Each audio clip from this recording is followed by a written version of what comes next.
I've been a full-time audio engineer for 16 years. I've constantly seen people get screwed over in the music industry, and I'm tired of it. I hate it. If you've ever overpaid a producer or waited on broken promises or opted into something that didn't materialize because of the accolades of the person you were working with, this video's for you. It's their fault that they're screwing you over, but guess what? It's also your fault. I was working with somebody last night that had that same issue. This video is here to outline the way that you should change your thinking when working with other professionals in the music industry. Air quotes on professionals. Just because somebody has a platinum plaque doesn't make them an actual professional business. In fact, I could say a majority of the times it's a red flag. They might have worked with big name artists that you know and love. They might be that big name artist that you know and love. You need to step with caution, man. Artists seem to think that a musician's success is tied to their professionalism.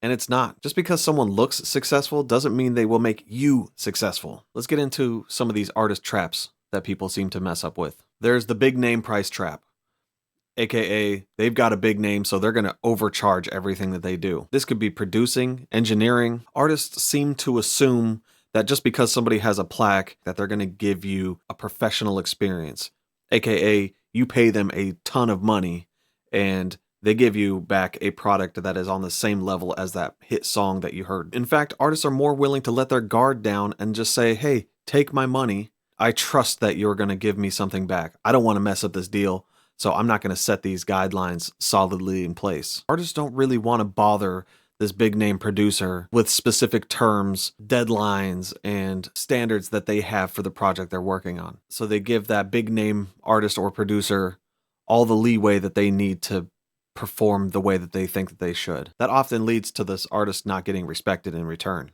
I've seen unknown engineers work harder, respect your time more than some of these big name engineers. I've seen local producers put their heart and soul into songs when they're working with you versus these big name producers. Don't pay for the hype or the clout, pay for the reliability, for the professionalism. If you can't communicate that with them in the beginning, then you shouldn't be working with them. Trap number 2, artists assume that working with this big artist will build up their numbers as well. Having so-and-so's name on my project will help get me playlisted.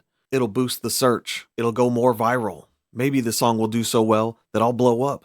In the 16 years that I've been doing this has happened 0 times. Maybe it brings a little bit of views here and there. Maybe it brings a little bit of credibility or gives people the illusion that you're doing something bigger than you are. But real industry professionals know what's happening. They know that you paid a ton of money to work with this person. They know that that's the only reason why that person is working with you. I would say you want to pay for the work that they can do, not for the dreams that they're going to give you. Trap number 3, the no contract trap. A lot of independent artists don't really want to bother somebody with a contract. It's scary. If you have a contract, it must mean that someone's trying to take advantage of somebody else, when in fact, it's really just about protection for both parties, or however many parties are involved. Don't be afraid to get this work in writing. You're not losing out on a deal because somebody doesn't want to deal with a contract. Maybe not right in the very beginning. You might have some terms that you want to deal with before you give them the contract. Nobody's walking into a session with contracts ready to go, sitting right there when somebody walks in. That often leads to this artist not getting respected in return. But you want to know what you're getting yourself into. You want to let them know what they're getting themselves into. Too many times have I seen an artist just say, if I just sit back and I just can't wait for this to happen. If this happens, then that's when I'll deal with it. That's when I'll worry about it. But that's not a very strong business, is it? If you're working with a feature and you want them to post it on their socials, then you need to make sure that that's talked about. From what I've seen, this big artist or producer won't even post it, won't even care. They might hit like on the post. Trap number 4, the I'll handle everything for you trap. Have you ever thought about paying for somebody else to manage a marketing campaign? They promise you this much attention for the release, this many views, this many likes, this many new followers. 99 times out of 10, these marketing companies are going to push you in a direction that your brand shouldn't be going. It's going to hurt your brand ultimately. You may see a lot of numbers, but it's going to be with an audience that doesn't resonate with you, that doesn't care about you. You'll see a lot of views, streams, but you'll see no comments, no engagement. And the comments on there are from a different country that you don't know, and they're all just giving generic responses. This is what happens most of the time. You're not just going to pay somebody to magically boost your numbers into another echelon. You need to make sure that these companies are aligning with your brand. You need to take responsibility in the inner workings of how marketing works. You're not just going to pay some department $5,000 one time to do it for you. Even if you pay them $100,000 per year, they might not do what you want because you don't know what you want. You don't know what your brand wants. So how does a brand that doesn't know what it is pay somebody to tell you what it is? How do you know that they're going to be making the right decisions for you?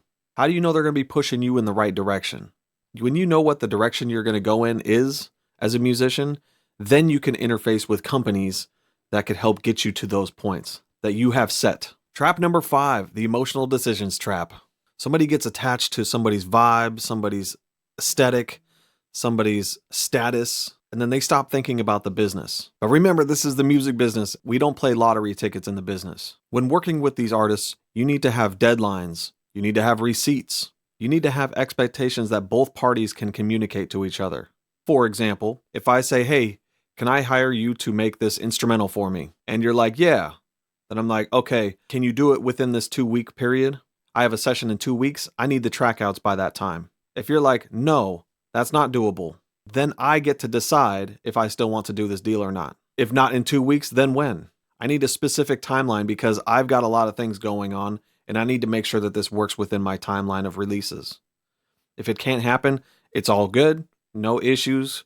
We can move on and maybe we could work together sometime in the future. It's that simple. If you don't do this, this company or person can do whatever they want, whenever they want, and you just have to sit there and take it. You need to know which files you're going to get from them. I've had people try to give me an MP3 with the verse feature on it. They paid them a lot of money, and I had to rip something off the MP3 because there was no other way to get it. Educate yourself on the process. Stop acting like this is something that only the engineer knows how to do. Hit them with the delivery requirements. If you're not sure what those things are, talk to your engineer beforehand and get something in writing so you could just copy and paste that. Have a list of questions that you need to have answered before you do the deal. You need to take responsibility in your own business and the inner workings of that business. The amount of times I've seen people just spending thousands and thousands of dollars hands off, not caring until they get to me, and then I have to rip their songs apart. You have to pay for a session and the artist isn't giving you the right files. They overcompress their verse 30 dB 5 times with 17 EQs. You're never going to get that to mix in with your song the same way that your vocals are mixed.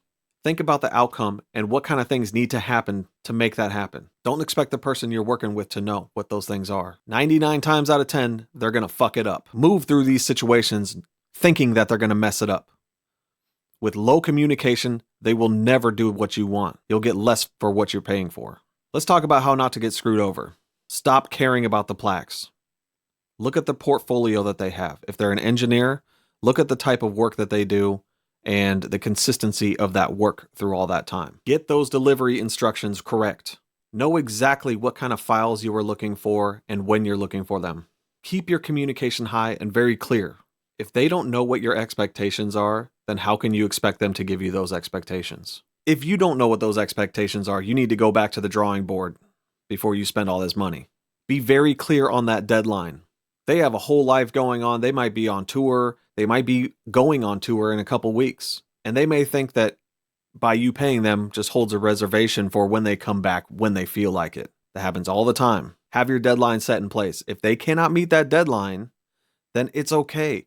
Don't work with them. Work with them some other time. Or if the other deadline that they set is acceptable, then okay, then move forward with that and then understand what's happening. Do not pay them up front. You never want to pay everything in full up front. I will never just take somebody's money, hold on to it for a couple weeks, and then deliver something later.